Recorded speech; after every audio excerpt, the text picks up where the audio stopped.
All students deserve a classroom rich in meaningful mathematical discourse. But what are the talk moves educators can use to bring this goal to life in their classrooms? Today, we're talking about this question with Todd Hinnenkamp from the North Kansas City Schools. Whether talk moves are new to you or already a part of your practice, this episode will deepen your understanding of the ways they impact your classroom community. Before we begin, I'd like to offer a quick note to listeners.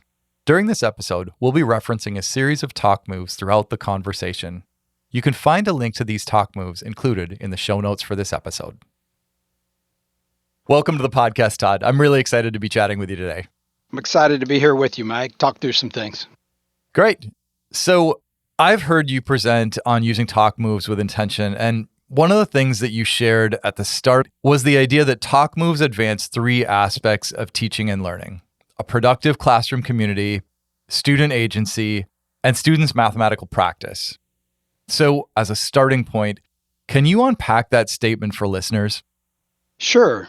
I think all talk moves with intention contribute to advancing all three of those. Maybe some more than others, but all can be impactful in this endeavor. And I really think that identifying them or understanding them well up front is super important. So if you unpack productive community first, I think about the word productive as an individual word. In different situations, it means a quality or a power of producing, bringing about results, benefits, those types of things. And then if you pair that word community alongside, I think about the word community as a unified body of individuals, an interacting population, or I even like to think about it as joint ownership or participation. When that's present, that's a pretty big deal. So I like to think about those two concepts individually and then also together. So when you think about the productivity word and the community word and then pairing them well together, super important. And I think about student agency. Specifically, the word agency means something pretty powerful that I think we need to have in mind. When you think about it in a way of like having the capacity or the condition or state of acting or even exerting some power in your life, I think about students being active in the learning process. I think about engagement and motivation and them owning the learning. I think oftentimes we see that because they feel like they have the capacity to do that and have that agency. So I think about that being a thing that we would want in every single classroom so they can be productive contributors later in life as well. So I feel like sometimes there's too many students in classrooms today with underdeveloped agency. So I think if we can go after agency, that's pretty powerful as well.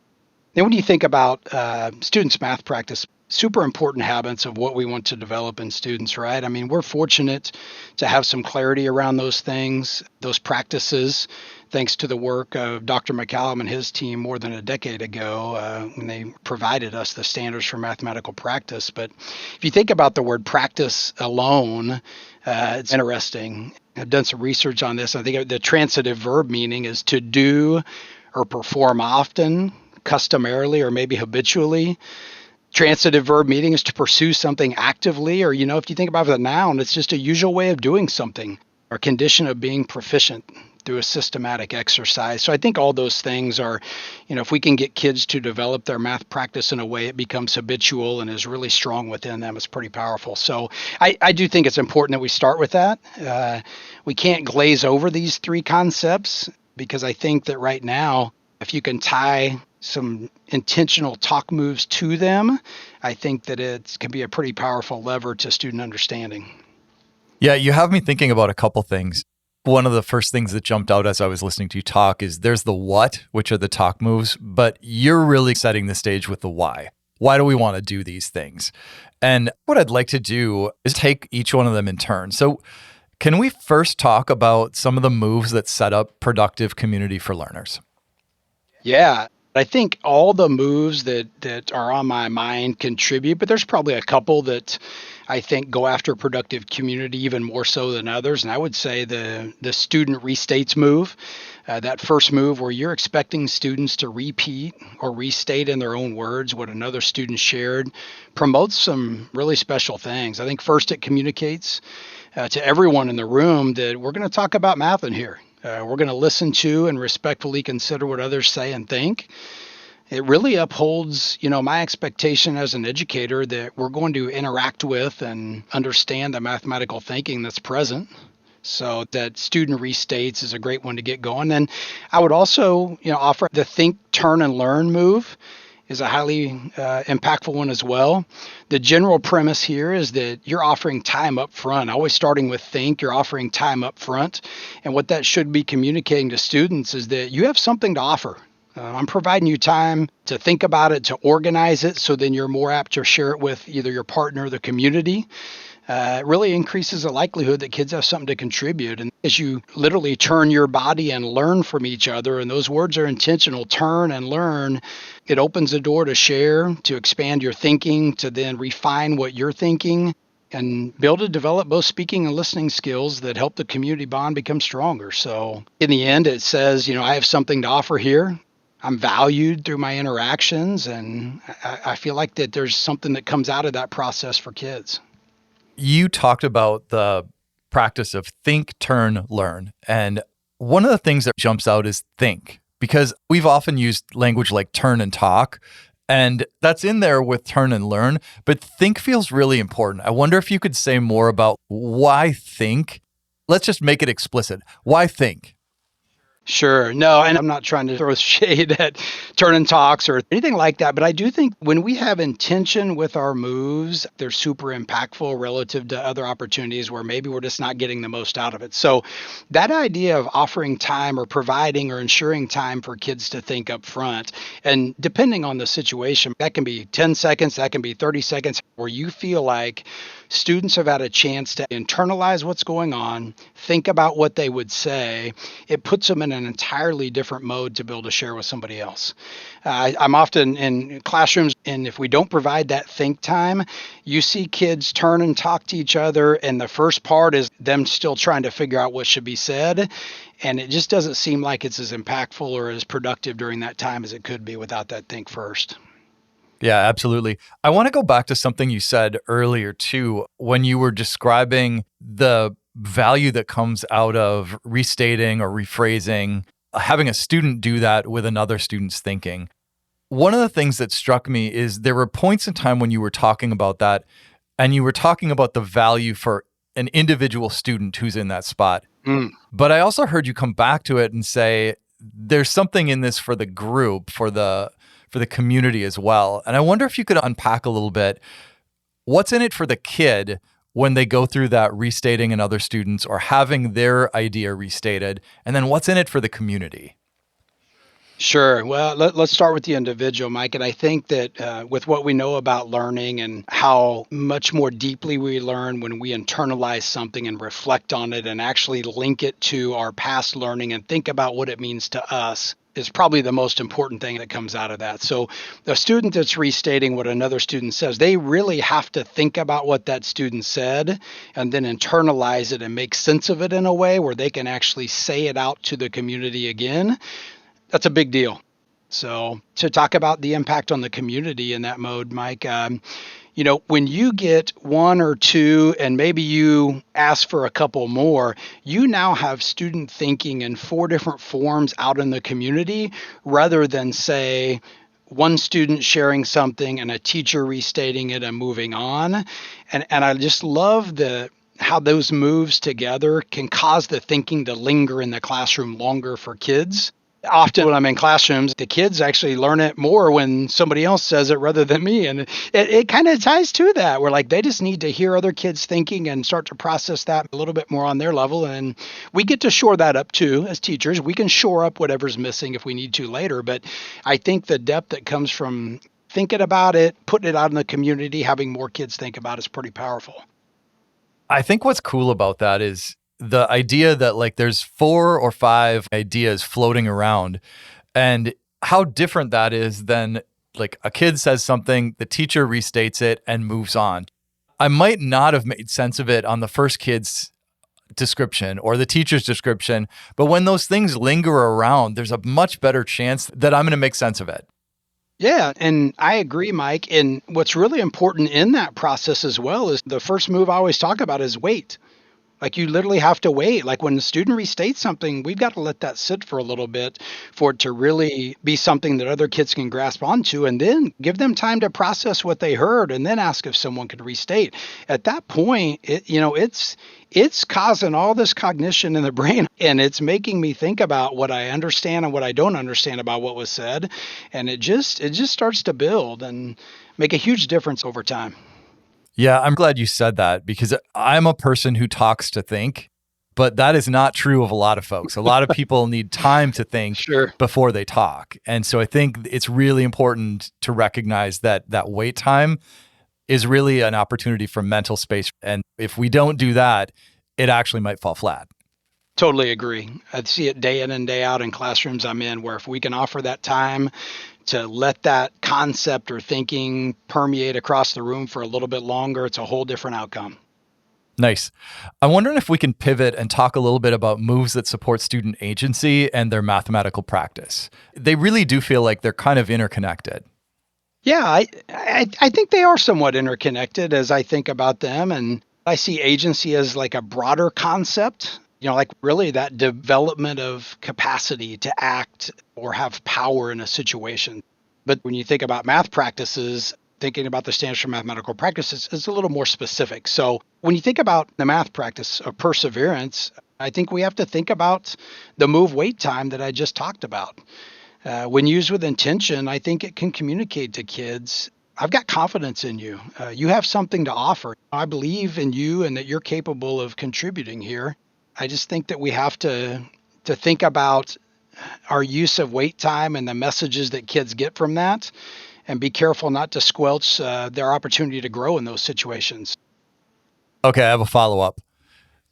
You're making me think about ways to do wait time well and ways to do wait time that might have an unintended consequence. So walk me through a really productive use of wait time, what the language is that the teacher uses, or how they manage what can feel uncomfortable for most of us. Sure. And I will be very upfront that anytime you start to use wait time, if you haven't before, there's going to be some discomfort. You think about if you're a person that always wants to fill that space or feel like you need to because students aren't quite contributing, like then you start to shift your practice to cause there to be a little more extended wait time. There's going to be some discomfort that plays out in that situation. So, I think honestly, Mike, like part of it is having the right question or the right prompt, and setting up the expectation and upholding it over time. I talk a lot about teachers with establishing and maintaining productive community. I think that we have to establish it over time and then maintain it.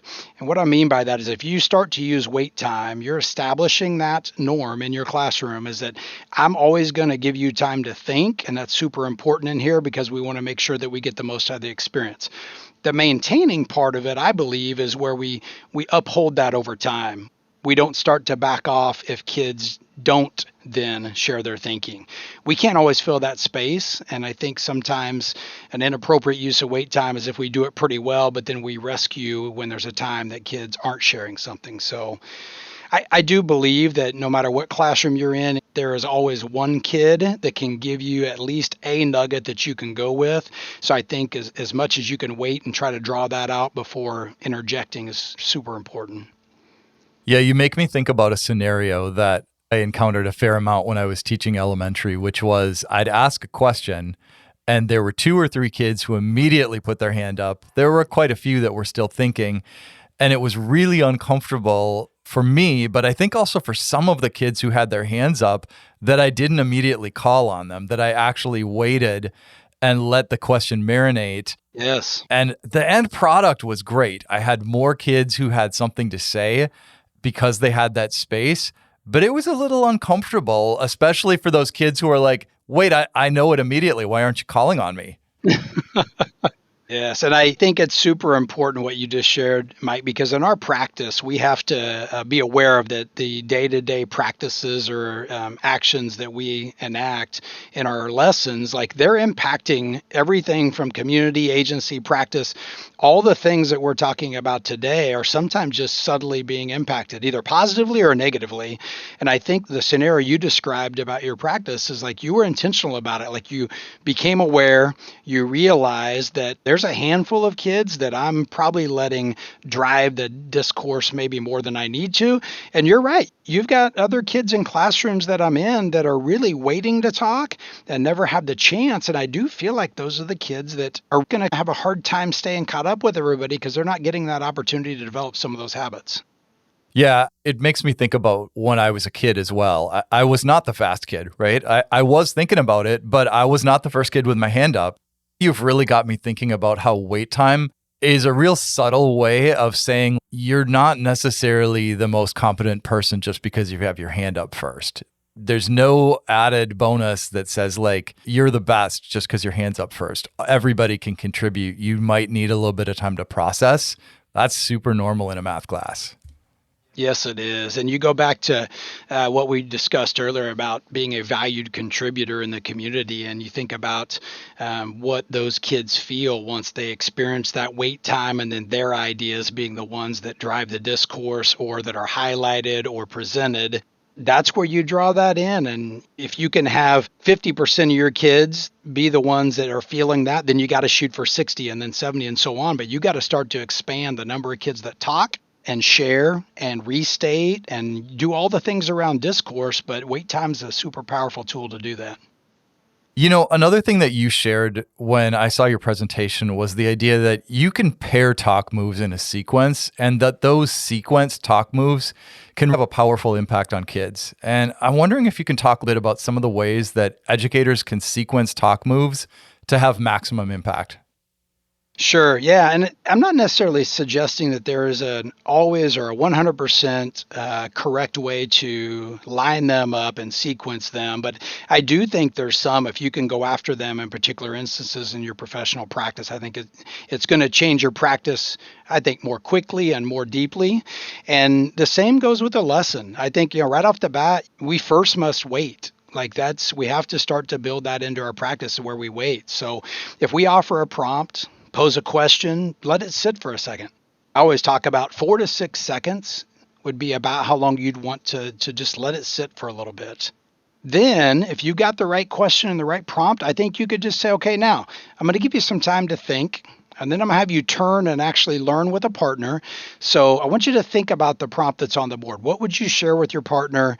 And literally you give them time to think, and then you can turn and learn. So at that point, I think it's important that you're walking about the community, listening in, getting a feel for what's being discussed, because I think at that point you can have a feel for maybe what you might want to go to next, what insight you want to make sure is surfaced that is aligned to the learning goal of the day. Like that's how you get all that headed in the right direction. So you got to lean in and figure that out. And I think at that point you could ask someone to share. Okay, who can share what you and your partner talked about? See what happens. See what you get. You can be strategic if nobody offers. Like you can just say, hey, would you end up sharing? I listened to what you had. Would you mind sharing? And then I think at that point, you could use a do you agree or disagree and why? So here's their thinking on this situation. So I want you to really think about it. Do you agree with what they're sharing or not? And then I'm going to ask you why. Let that sit. Give them some time to think. Let that play out.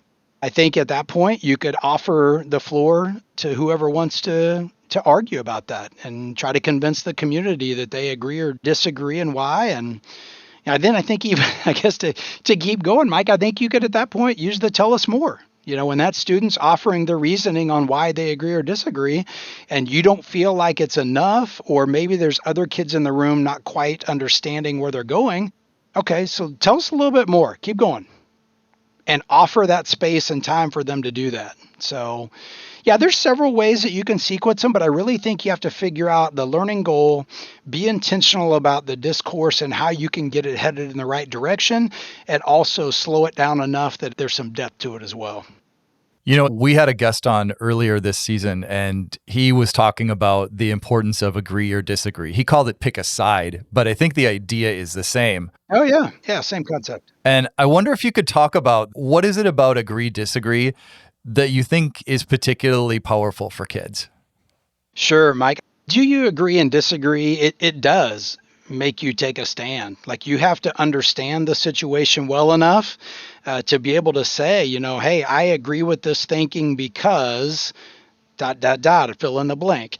I think it puts you in a position where you've got to weigh everything that's playing out in the discourse and then actually understand it well enough to be able to then communicate about it. Your approach may be different than the thinking that was shared, but if you can understand it well enough and then state whether you agree or disagree and why, that's some pretty deep understanding. I mean, there's some high value in that if you can get to that point. Absolutely. I get the sense that a fair number of these talk moves might start to feel pretty organic. They might happen almost like muscle memory when an educator starts to use them. But you really have me thinking about planning for talk moves. Do you have any guidance for an educator who might be trying to think about, hey, I want to purposefully integrate some of these moves into my practice? What would it look like to plan for that? Sure. I think, first of all, when you talk about muscle memory, that's a great way to put it. Some of these moves may not be strong in a professional practice for a person right now, but the more you get to using them and trying them out and implementing them and seeing what they'll do for productive community agency math practice, you're going to start to develop a level of growth in your practice that I think is going to be tremendous. But as you think about being intentional with them as you plan a lesson and go after a particular learning goal for a lesson, the one thing that comes to mind for me is really Dr. Peg Smith's work around the 5 practices and orchestrating discussions, right? You think about anticipating and then selecting and sequencing and connecting for sure, all come to mind in that. So I guess I would go as far as saying, as we prepare for what students may say or do, we can intentionally think about the moves that might be most impactful in different scenarios. For instance, let's just say a 3rd grade student, you're working on a model to represent multiplication. Student draws a model to represent a multiplication scenario. You can plan to project or show the model and then simply use the think, turn, and learn move. You can show the student thinking, ask students to not talk up front. We need to give people individual time to think. And then I want you to think about what you see. And then I want you to turn and learn with your partner about that. So I think at that point, with that move being used, you're going to get a lot of discourse around whether the model is an appropriate representation or not. I think there's going to be depth in what kids take away from the experience. And you can go back to that as like, okay, so if I know that a kid says this and just says, well, it looks like there's this many rows and this many arrays, the tell us more move is a great one there. Tell us more. What do you mean by that? Then they have to extend it to give more depth to their thinking and refine it a little bit more. So I think as you think about the learning goal, there's certainly ways that you can think about any of these talk moves and in a way where you want to make sure that the right move is being used to get you closer to the goal of sense being made and such. So, yeah. I want to come back to something that you touched on in the beginning, but feels like a through line, which is these talk moves are about building engagement in math, but really they're about so much more. What do you see as the long-term payoff for kids who experience this type of a learning experience? Well, it often feels counterintuitive when I'm in schools and talking about these things, because I think we've shifted into a mode where professional learning communities are so honed in on that exact math content standard. What do we want kids to know, be able to do? How will we know? What are we going to do when they don't? And I really believe the more I'm in these situations, Mike, I'm understanding that we can't shift that learning like we want to until we deal with some of these that I call them more general pedagogy practices, like discourse and talk moves with intention. Like those are more general practices, not a content specific practice teaching kids how to, find a common denominator so they can add fractions and such. But I really think if we can get at some of these general pedagogy things to build up community, agency, math practice, all those things that I think will transcend time. I often talk about it, we're going after something bigger than just the priority standards or the most important standards within our state. We're going after things that are deeper, bigger, pay off more later in life than we may even realize that we're experiencing in the moment. Yeah, I mean, things like flexibility, problem solving, citizenship are all pieces that really jump out when I listen to you talk about that, Todd. Sure. No, you think about, and I mean, as we were talking about productive community earlier, I always offer, I'm like, is there anything different you would want in your classroom or your school? You think about the word productive and community. Can we all come together and think about things in a way where we're contributing, we're all valued, we're producing together?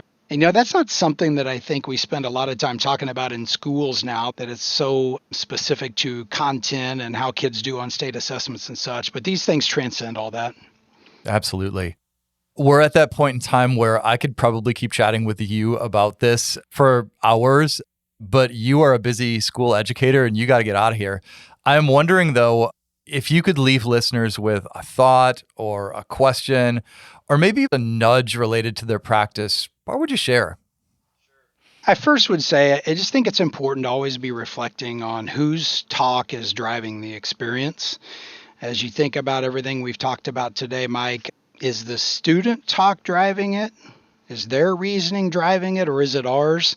And I think understanding that these talk moves with intention and what they go after, and using them consistently with intention, it just starts to shift the balance to favor more student-to-student discourse. And I think it presents as, in turn, more developed community, agency, and math practice. And I just think that you get more out of that than high quantity of teacher-to-student discourse or student-to-teacher discourse. So I always offer, just pick out a move, try it for a week, find a wing person, collaborate around that, share ideas. How'd it go? What were your barriers? What did you see happening?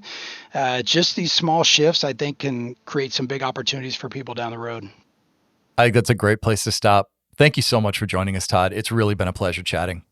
Mine as well. Thank you, Mike. This podcast is brought to you by the Math Learning Center and the Meyer Math Foundation, dedicated to inspiring and enabling all individuals to discover and develop their mathematical confidence and ability.